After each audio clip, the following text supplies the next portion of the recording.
Welcome to In the Zone and Construction Executives Live, brought to you by U.S. Construction Zone, bringing you strategies for success with construction innovators and change makers, including In the Zone peer-nominated national award winners. Here's your host, Jeremy Owens.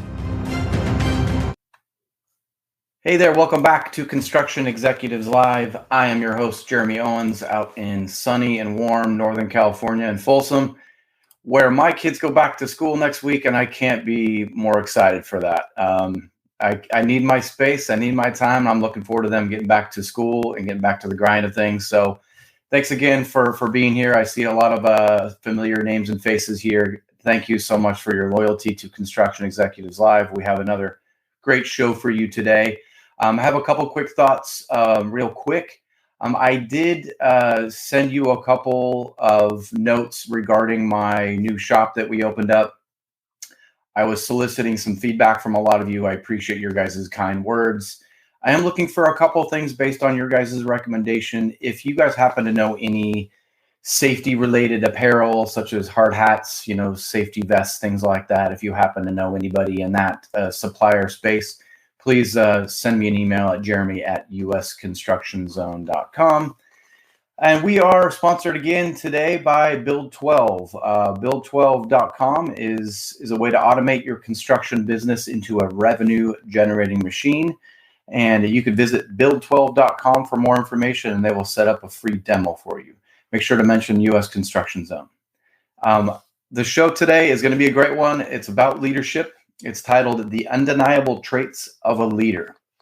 Becoming a successful leader in the ever-evolving and always demanding construction industry can be an extremely challenging journey. But for those who are successful, possess very specific traits and unique qualities that set them apart from all the rest. Sales and leadership veteran Nicole Sanchez will outline what these undeniable traits are, along with provide practical steps for both new and current leaders in the industry that can be easily incorporated to pave the way for their own future success. As I mentioned, our special guest is Nicole Sanchez, and a little bit about her. She has over 25 years of cross-industry leadership experience. Nicole believes people are the cornerstone of community-wide progress.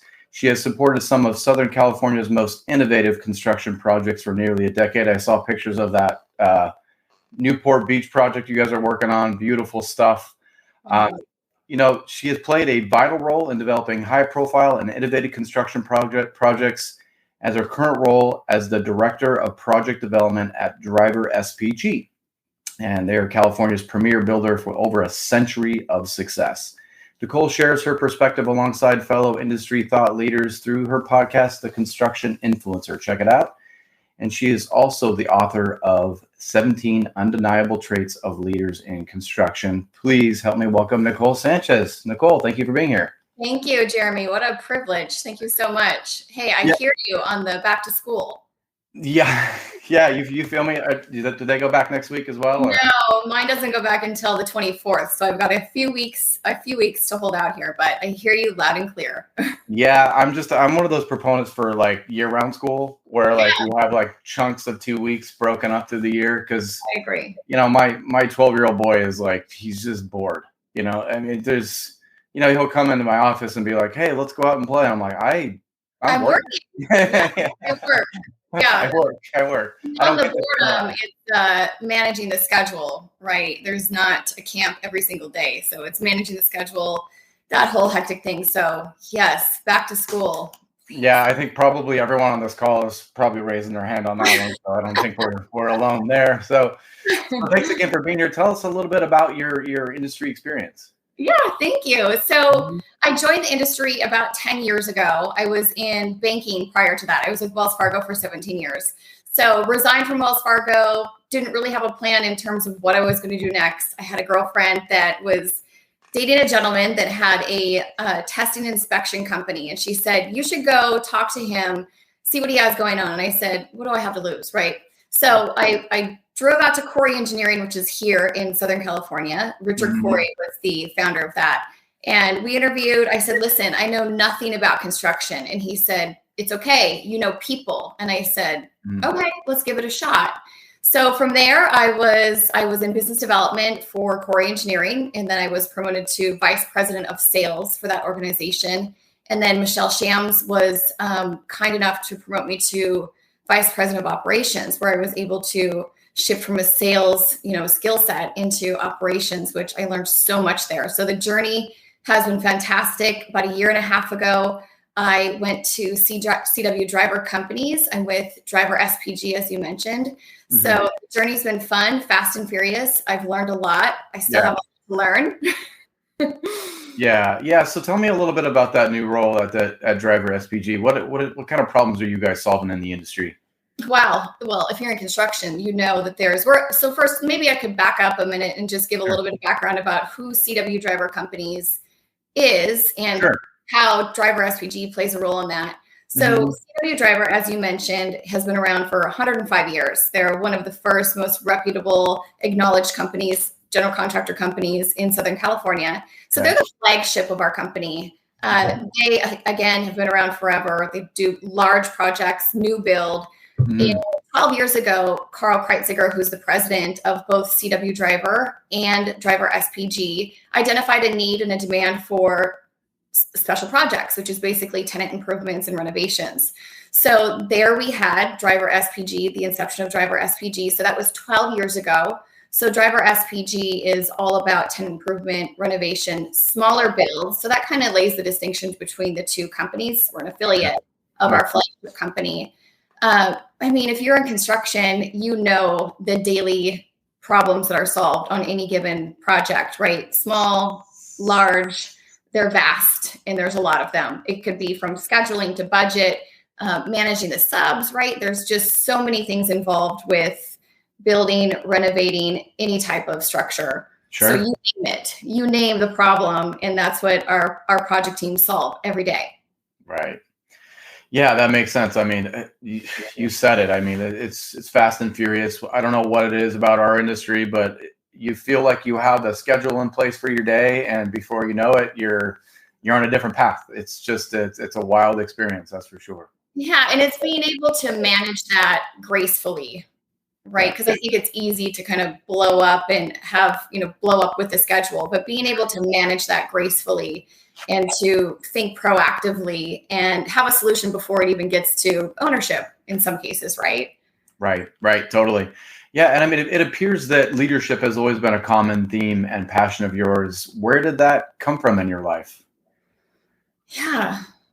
It's a great question. I think early on in my career, I was able to identify that I was an excellent champion of people. And I was able to draw the best out of people and have people acknowledge their magnificence and how phenomenal they are and what they're capable of. We're capable of far more than we give ourselves credit for. So early on, I was able to identify that I had that gift, really. And from there, I started studying leadership and learning what I could learn about leadership and started to form who I was as a leader, which really is championing people.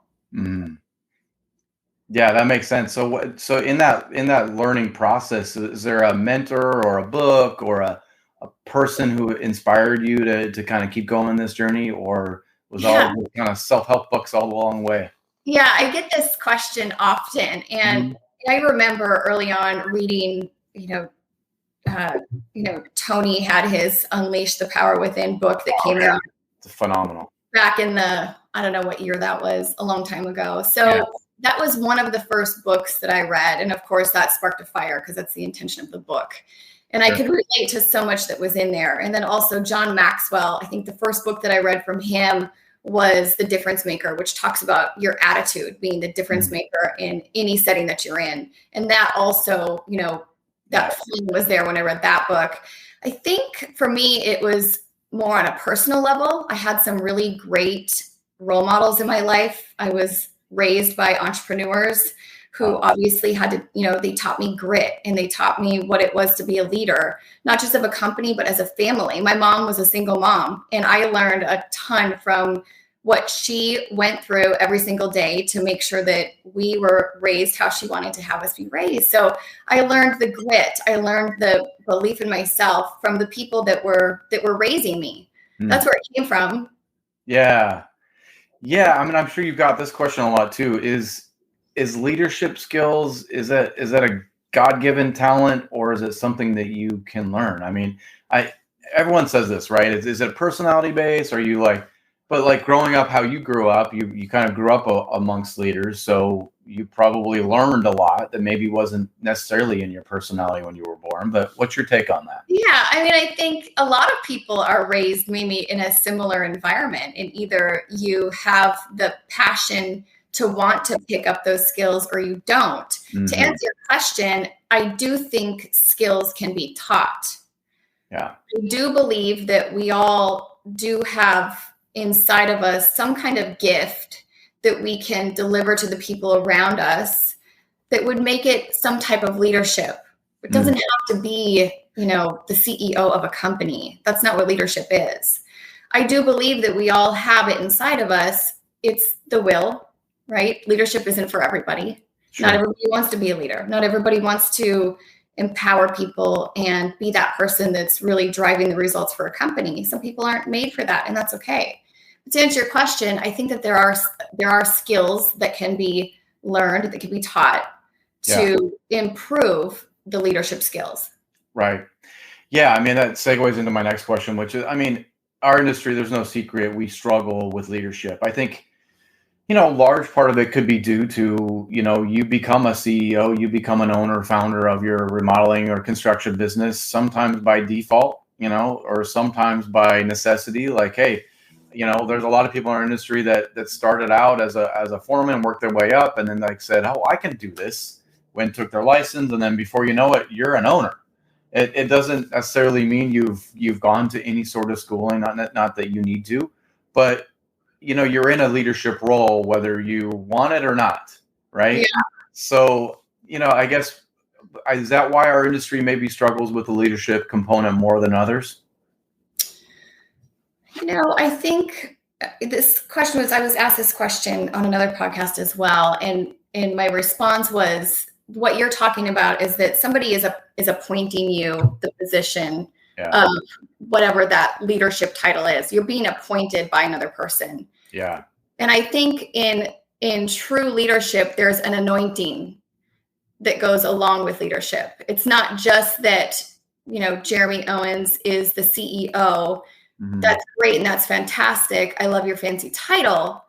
Do you have the anointing to be able to lead your team and your company successfully so that it can thrive? I think that's the distinction. Okay. Right? Yeah. Does that make sense?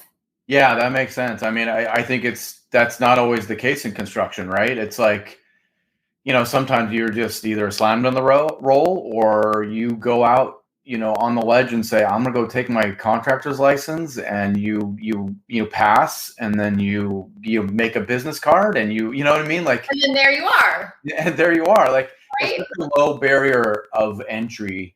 Whereas other industries, like, it's such a high, or, you have to, go to business school, or you have to get free, or you have to do this.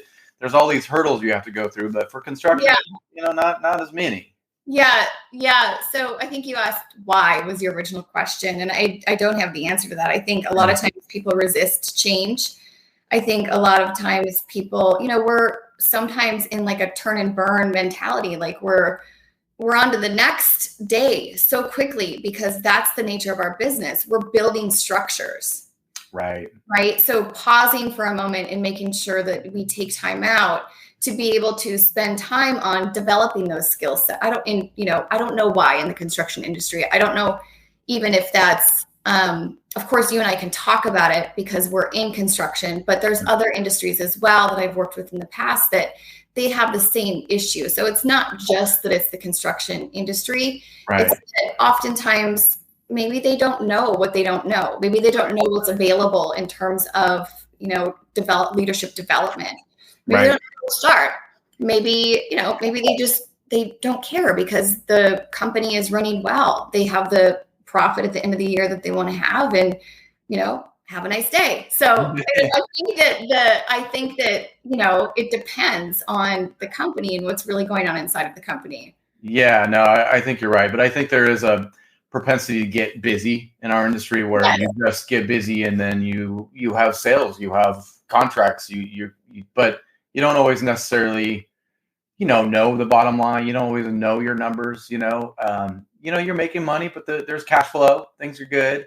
Yeah, everything's okay. The lights are still working. Right. Yeah, but it could be better. Yeah, exactly. This could be better if you took the extra steps. And I know that it's easier said than done, because I think part of being busy is you get distracted and you take your eye off the ball and go like, well, crap, there went another year. I meant to do X, Y, and Z, and that year is over, and I'll do it this year. And then, with that said, Jeremy, I think it's so important for people to have others on their team that can identify those gaps and hold people accountable. So if you're the CEO of a company and your initiative is to focus on leadership development, then having somebody in your organization that champions that specific task, right? Like, this is the gap. This is what I see as the gaps. And you said that we wanted to do this. So here's the solution to do this, and then execute, right? So maybe the CEO, because we keep kind of talking about the CEO, maybe they're not the one. They're oftentimes the visionary, and they're the ones that are, pushing the company forward. But there could be somebody alongside of them that is saying, hey, here's the gap. It's in our leadership. Leadership is the foundation of any company. It is either you make it or you don't, and it has to do with your leadership. So having that person internally to be able to identify and execute, that could be helpful. Yeah, no doubt. You wrote an article recently that I wanted to talk about. It was titled "Harnessing Vulnerability for Breakthrough Success and Empowered Teams."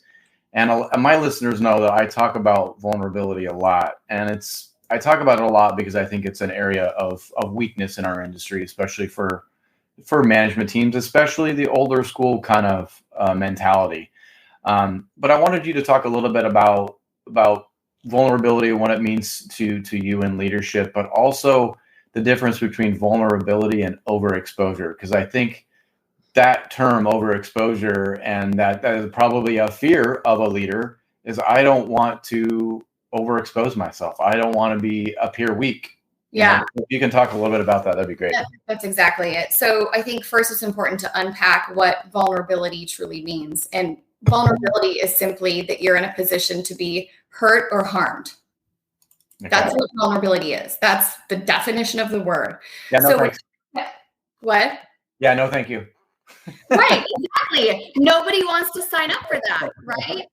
But there's so much goodness that can come out of having vulnerability. Doesn't mean that I'm sitting down crying my eyes out, telling you everything that's going on in my life. That is not vulnerability. Vulnerability is allowing yourself to be in a position where people can experience you with your guards down. And when you can allow your team to experience you with your guards down, they will follow suit, and it builds trust. And when you have trust within your team, that's where it all starts to happen. That's where the whole relationship starts to blossom. And that's where you can start to really have your company thrive, because they can see you as who you are. Overexposed is simply like, they don't need to know everything about you. Right. You don't need to know the personal stuff that you walk away and you're like, oh, gee, maybe I told them too much. Right. Like maybe now they know too much personal information. That's not what it is. That's overexposing. That's like telling way too much information that they don't even need to know. Right. So maybe like airing out your dirty laundry a little bit. Like, oh, I got in a fight with my wife. It was so bad. Let me tell, like, easy. Right. But listen, I do think that there's some value in being able to communicate to your team in a way of like, hey, I'm going through a tough time personally. Sure. If I come off in some weird, janky way, it has nothing to do with you. It's because I've got some stuff going on. It's out on the table. We don't have to talk about all the details, but now you know. Right. And I kind of set the expectation of like, I'm feeling off. So if you catch me in an off moment, give me some grace.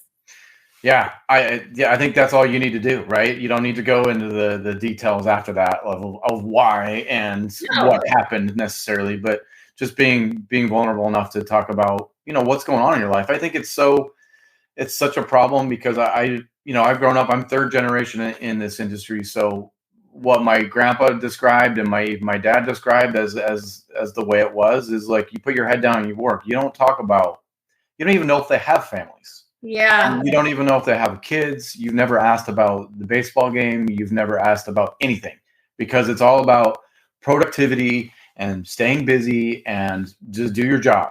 So it's like strange because like we spend more time with our coworkers than we do with our families, and a lot of times, except for summer. Please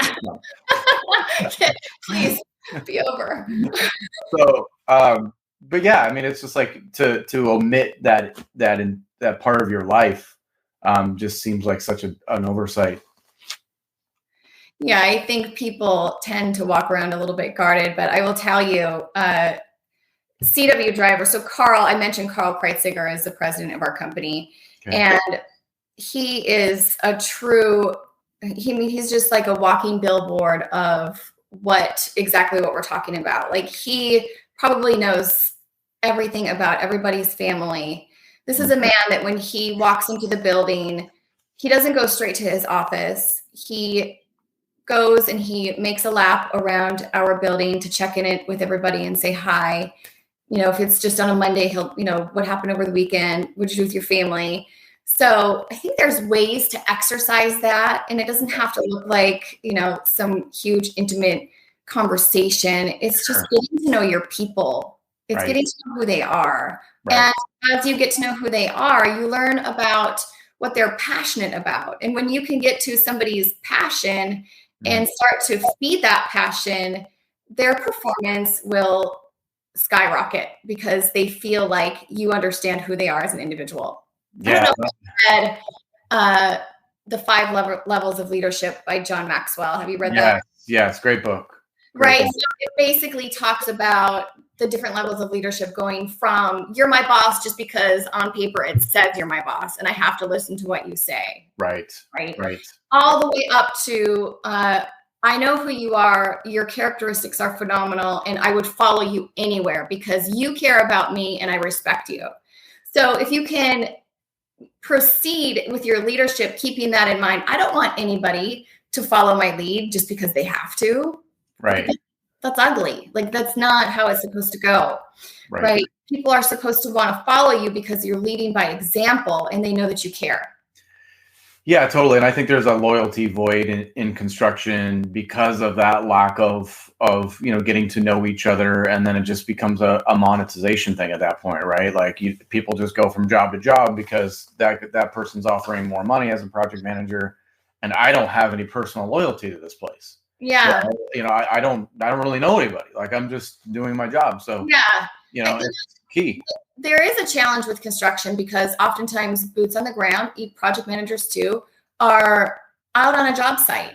And maybe the person they report to is not on the job site. So they don't see not only the person they report to, but they don't even see any of their other team members because they're out building a structure, renovating a structure, whatever it might be.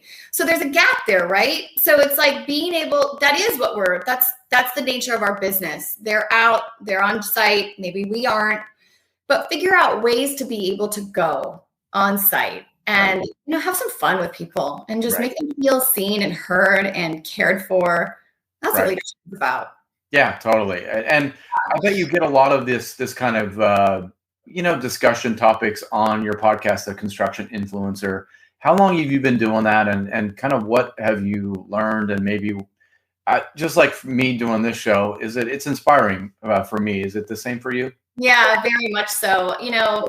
I started it in 2019 or ish, somewhere in there, to answer the first question. And then secondly, I am inspired by it all the time, mostly because after every conversation, not only do I get to sit down with people that have phenomenal achievements, but I learn every single time that we're all human beings, no matter what the position, rank, title, any of that, whatever it is. I learn every single time that we're all human beings. And at the end of the day, there's this need to, this want to be connected to other people. And so every time I get off of an episode, I just am reminded, like, we're all human beings and we all face some of the same challenges, and we're here to overcome it together. Right. Right.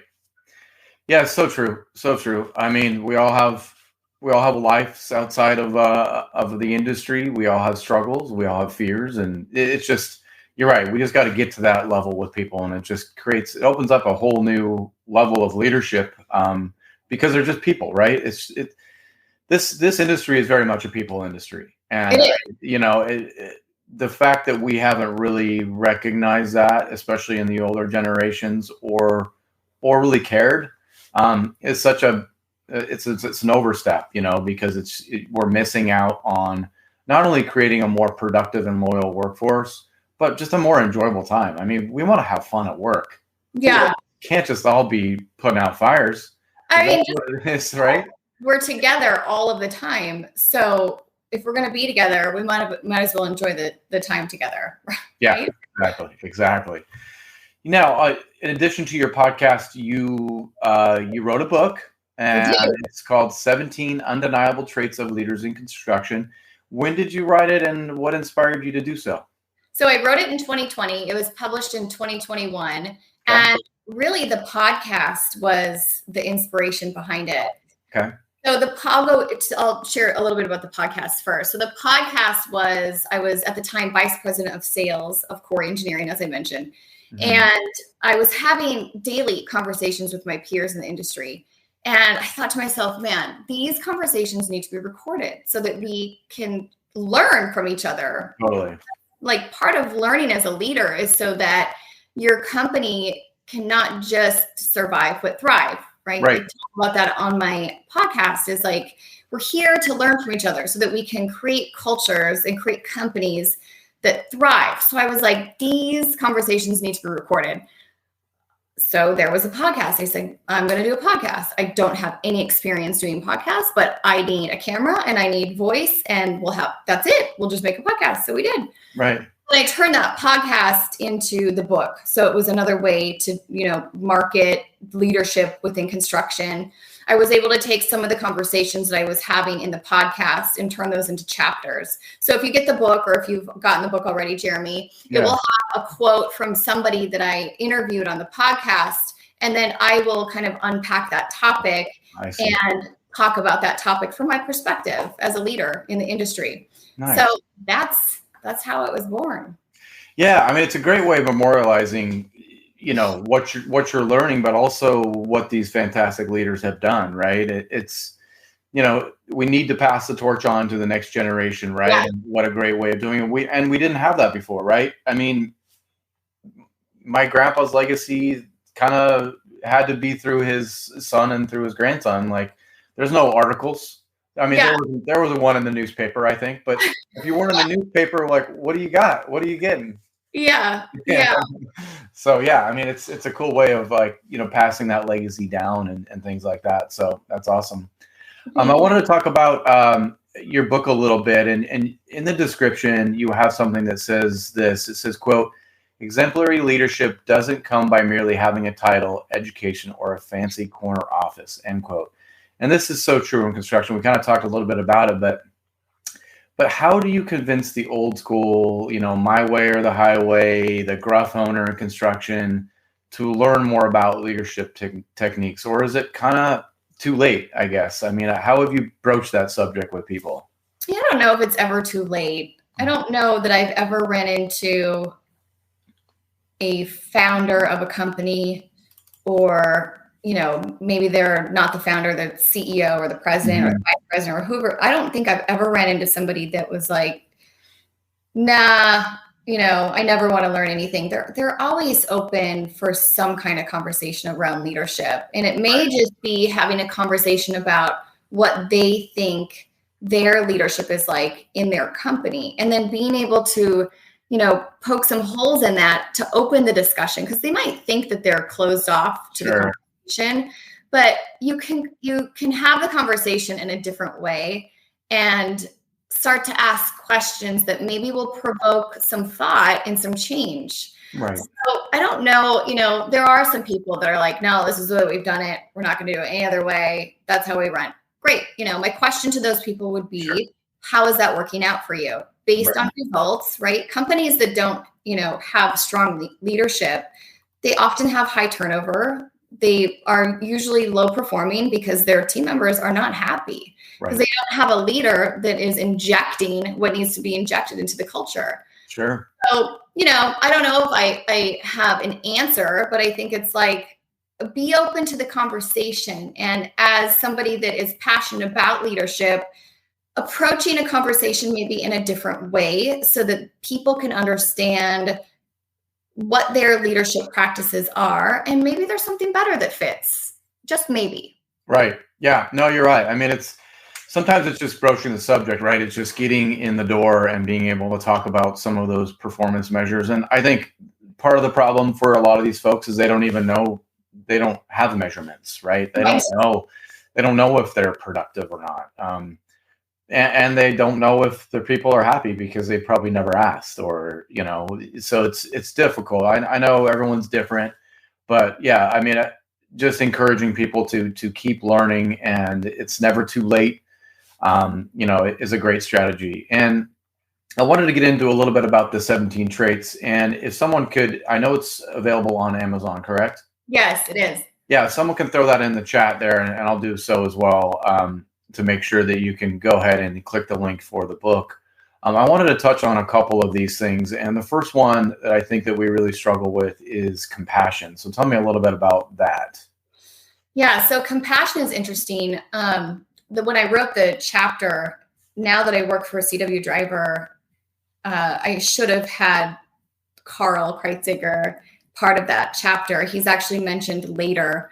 But, compassion is just simply being able to, maybe not always understanding, but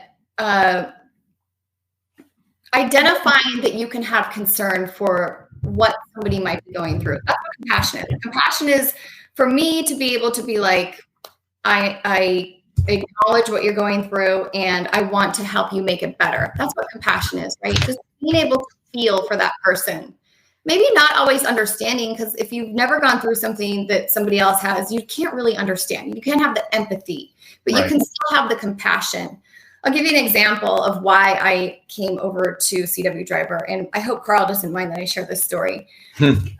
He was on my podcast a year prior to me coming on board with CW Driver, and we were talking about some of the CW Driver does a ton of philanthropy work.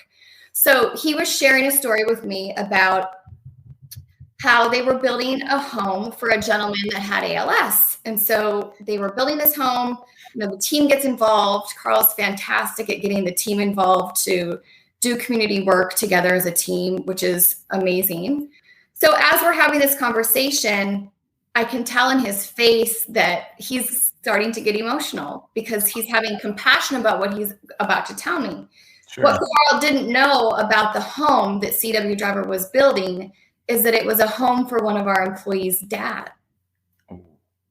Yes. Nice. And in that moment, because Carl was able to expose, I'll use, his compassion that he has for people, I knew for a fact that he was either somebody that I wanted to partner with in business or possibly someday work with. I didn't know that he was looking, but it was like, this is a man that I definitely want to be part of his team because he leads with compassion. He's not afraid to show it. He's not afraid. We were sitting in this room. I definitely had tears running down my face because he was just so compassionate about telling the story.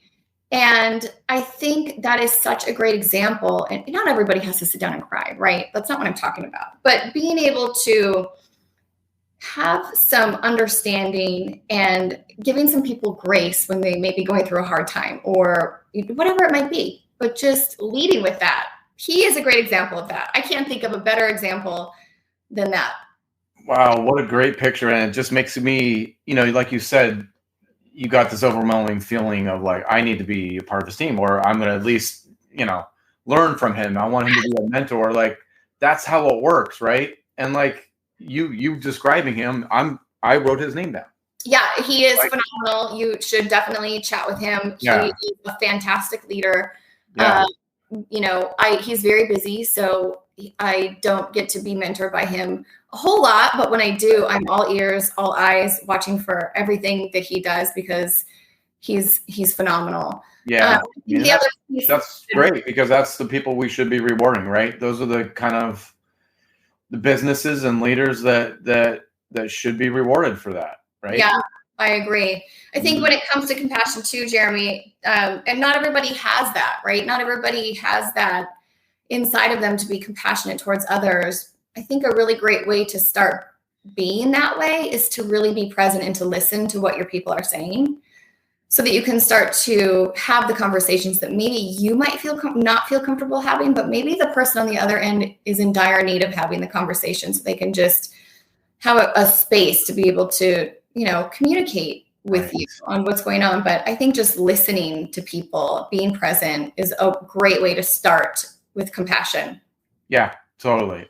So the next one I want to talk about was upper level mindset. Oh, yeah. Obviously, we all need more of this as leaders. So tell me a little bit more about that. So before I answer, when you saw that chapter as a headliner, did you make up what it meant, or did you have any idea what I was talking about?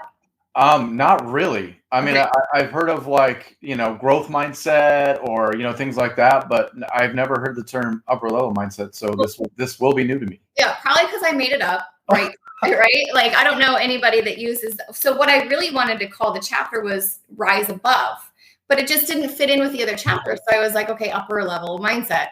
And the reason that I chose upper level mindset, and if you read the chapter, I compare bald eagles to leadership. Bald eagles are oftentimes acknowledged for their strength, their perseverance. They rise above in any storm, right? Unlike any other bird, the bald eagle will rise above the storm and above the noise and watch everything below, or all the other birds are freaking out, right? They're all down there like pecking at each other, freaking out, letting the noise influence everything that they're doing. Mm-hmm. Meanwhile, the bald eagle is just up there, sailing away, looking down at the storm, getting strategic about what's next. The other thing that's interesting about eagles, and you might have heard this before, they're very selective on who they hang out with. They don't hang out with pigeons. They don't hang out with chickens. And as a matter of fact, so what will happen with a bald eagle is sometimes a crow will launch onto its back, right? Like, imagine a bald eagle, and then a crow is like on top of its back, trying to peck at it, eat its ears, like doing all the things, trying to take this eagle down. The bald eagle knows that the crow cannot go to a certain altitude. So the bald eagle will rise far above into the sky so that the crow can no longer breathe. And the crow falls off, plummets, right, gets down to the ground. So now the bald eagle is in a space where there's no more pecking, no more that negative noise, sure. Right? So that was the essence of the upper level mindset, comparing it to the bald eagle and having some of those similar traits, the bird. And who in the world would compare the bird to, I'm going to charge really quick. Yeah, no problem. It came unplugged, so bear with me. Sorry about that. It made sense in my head. So that's where upper level mindset come. I there's a spiritual meaning behind eagles, and my mom and I had always talked about that. So that's upper level, rise above the noise, rise above the negative people, the chaos, move on quickly, be strategic. Yeah. I mean, it makes complete sense. I mean, easier said than done, right? I mean, I think, really? We all would love to do that, but I think you're right. I mean, a good leader has to do that, because if you're not rising above, you're getting into BS at the job site. You're getting into pissing matches with people. I mean, and it's so easy to do. I mean, it's like our society is set up for this crap right now, right? It's like people need a lot more of rising above and a lot less of we don't need to get involved in every single discussion and have an argument about everything. I know, but it's so easy, right? It's just so easy to have that one last jab at somebody as they, rise above it all. Yeah, no doubt. The next one I'd like to talk about is humility, and this is a big one. I think this is not always one that you see in a typical CEO, right? Yeah. It's like counter to what a typical CEO would be, right? Is humble. So let's talk about humility. Yeah. So I'm looking around because I wanted to grab my book really quickly. Yeah, This sure. chapter was actually inspired by GAF at GAFCon. He is the founder of GAFCon, and they're a company here in Southern California. And when I had my podcast with him, sorry, I have to find what chapter that is. Right. He said something that was very powerful to me, and I want to read it because I don't want to get it wrong. But he said, if you think your way is the only way, you really will not be able to build a team around you, and you will not be successful in making a cohesive delivery in what you're trying to accomplish. And I found that interesting and worthy of pointing out because oftentimes, and it also goes with vulnerability, but oftentimes people want to pretend like they have all the answers. And people want to pretend like, if I don't know the answer, what are they going to think of me? Right. And I submit that it's okay to not have the answers. And it's even better yet to be able to have a team around you that can plug in the answers when you don't know. Right. That's what a team is for, right? That's what, everybody plays a position and not, you don't have to have all of the answers. So I think being humble, adding some humility into I don't know all the answers and we don't have to do it my way. We definitely have to. Here's how I think we could do it. What ideas do you have? And then let's come up with the best solution and execute that. Right. Oh, it makes complete sense. I mean, isn't a great response sometimes? I don't know. Let me think on that. Let me get back to you. And instead of putting your foot in your mouth and saying something stupid that you'll regret, you go back and think about it, or maybe even advise with your team and then give a proper answer that the person can actually receive and go, awesome, thank you. As opposed to I gotta know, quick. Yeah. So here's the deal with that. People can smell BS, right? Oh, 100%. People know when you're not telling the truth, or if you're just trying to make up an answer. People can sense that. Sure. And that's the last thing that I want. I don't want somebody to be like, yeah, she just, she had no clue what she was talking about. I would much rather be let me get you the right answer because I do not know. That is not my specialty. Right. It's not what I'm an expert in. Let me get you with somebody that can give you the answer and more, right? Because they'll sense it. They can smell it. Totally. I mean, and a lot of us come in some sort of sales background. We've either been through sales training or we've been in sales ourselves. And you can tell when someone's not being authentic. You can tell when someone's selling you. It's really obvious. And, I mean, if you don't know, then you're probably not a good salesman because, I know it. If I say something that comes across salesy, I'll immediately go no, I didn't mean it like that. You know what I mean? You would say a wrong sentence and it's salesy to me. Yeah. So, that makes me think of the term of fake it till you make it. Oh, yeah. And I always ask myself, do I believe in fake it till you make it? Part of me is well, I don't think we're supposed to BS with people, but I do know that from a sales person's, aspect, there is a sense of I've got to put the boots on and strap them on really tight so that we can do this. But I don't know. What do you think? I've used fake it till you make it several times. Even with my kids, I've said it not in terms of knowing things, but in terms of your confidence. Yeah. You have to fake that you're confident to get through something, right? I'm going to fake that I'm good and I'm going to rise above and get through it. And even if you don't have all the answers, then you feel like you've made it, as opposed to blowing up or, losing your shit with somebody. You'd fake it till you make it, and you will. I agree. Yeah. Okay. Good. Phew. I wouldn't judge you if I didn't agree, so don't worry about it. Well, the other one I wanted to talk about is, it's no secret that any person is successful in business and successful in life knows how to effectively communicate. So what did that mean to you? How did you write that in the book? And maybe who was the quote that you had in the effective communicate? I didn't have a quote from anybody that was on a podcast, but I have learned a ton about communication since I wrote this book. Mm-hmm. For me, I think that I know that communication, the skill of communication, is one of the most critical and powerful to master. And I say that because it's the foundation of everything that we do. Mm-hmm.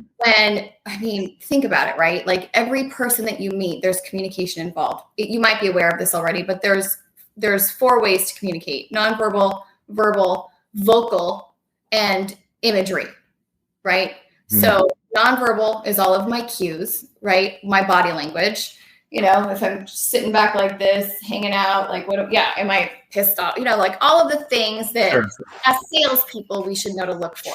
Yeah. So all the nonverbal cues, macro and micro. Micro meaning like I know if we're in an interview and we deliver a message, I know within seconds if we lost somebody in that moment. And I know that it's my job to say, I feel like there might be some questions around this. Did you have a question? Right? Because you can tell the just little tiny micro movements that people make in their faces.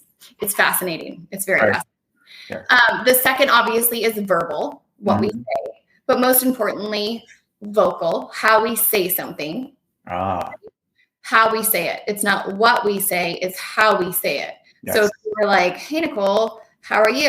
And I'm like, yeah, I'm great. I'm probably not great. Right? Like the tone of my voice is not telling you that I'm great. The tone of my voice should be telling you that I'm miserable and I need help. Right. And then imagery. So colors that we wear. I've got this little frog behind me. Some people might interpret that as silly, but he's there to remind me to not take myself so seriously. Nice. When I look at your background, I can see your family. I can see some books. So somebody might interpret that as studious, right? Like you've got some busy work going on back there. So the things that we communicate without opening our mouths. Right. It's critical. And it's not only critical in sales, but it's also critical from a leadership standpoint. So I don't know what your original question was, but that's what I think of effective leadership. It's critical. I think everybody in sales, in leadership, should be able to figure out how to master that skill. I'm not a master at it, but I know a lot about it. And I do a phenomenal job at reading people. And it helps me every single day with leading work, with leading my family, right? Yeah. I've got an 8-year-old. So I'm looking at her cues all the time, trying to figure out where she's at. Right. Oh, no, I mean, no doubt. I mean, the nonverbal thing, I think what I've told my kids is one of the best things I ever did is learn how to be a salesman at a young age, because you learn all those things. You learn how to pick up those cues, and the nonverbal ones are the most obvious to me now. Like you can just read the minor tick on someone's face. I mean, the worst one ever in the history of freaking nonverbals is the eye roll, right?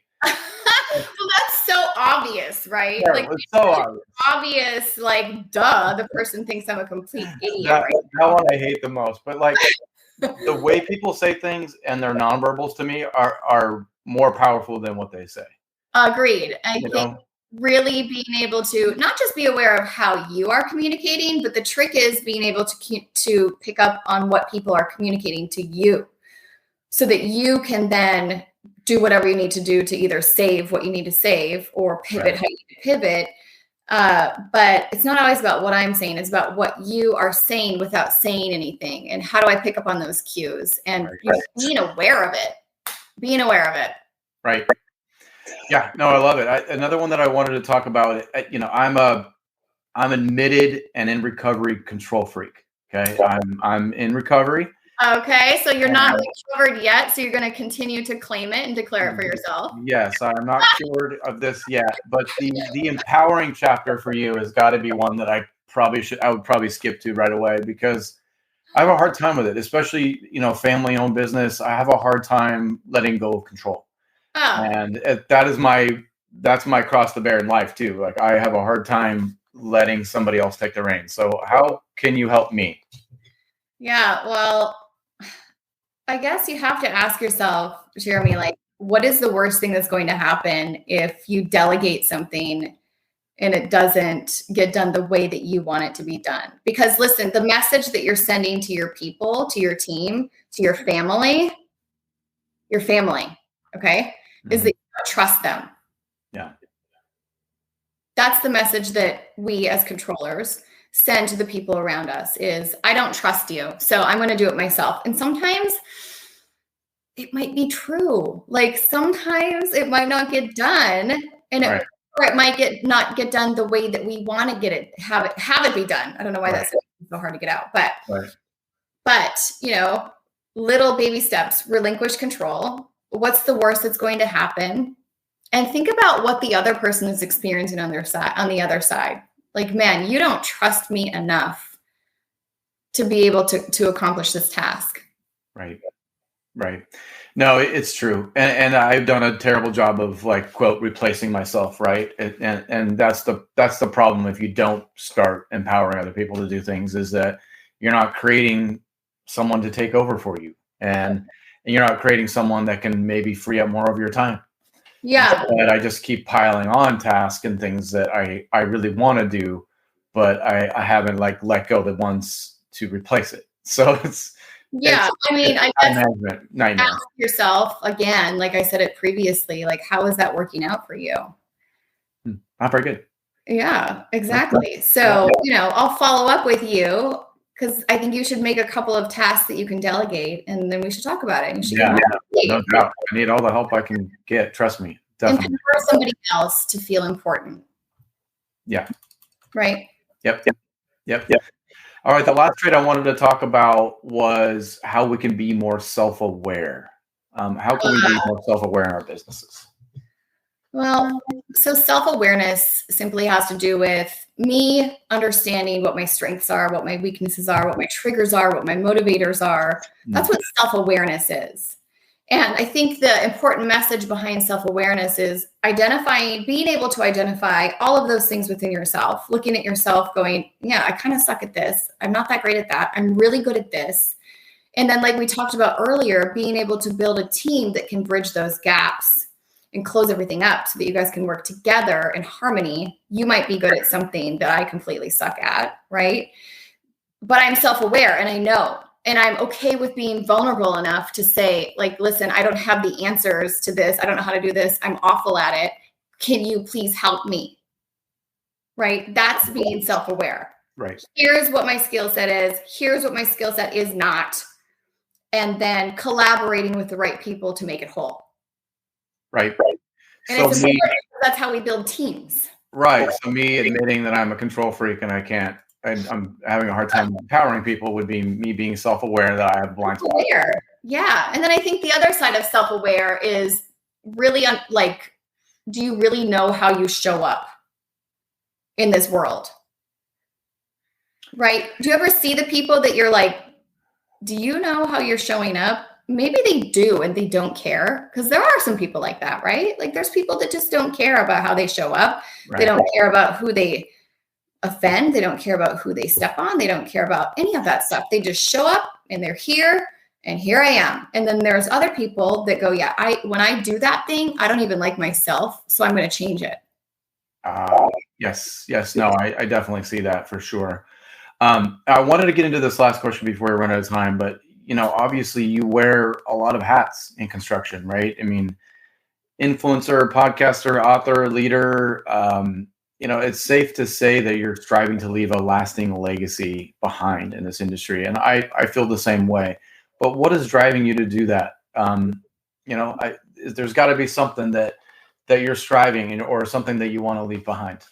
Yeah. So this question, as I get older, it changes for me as I truly understand what life is about. Sorry.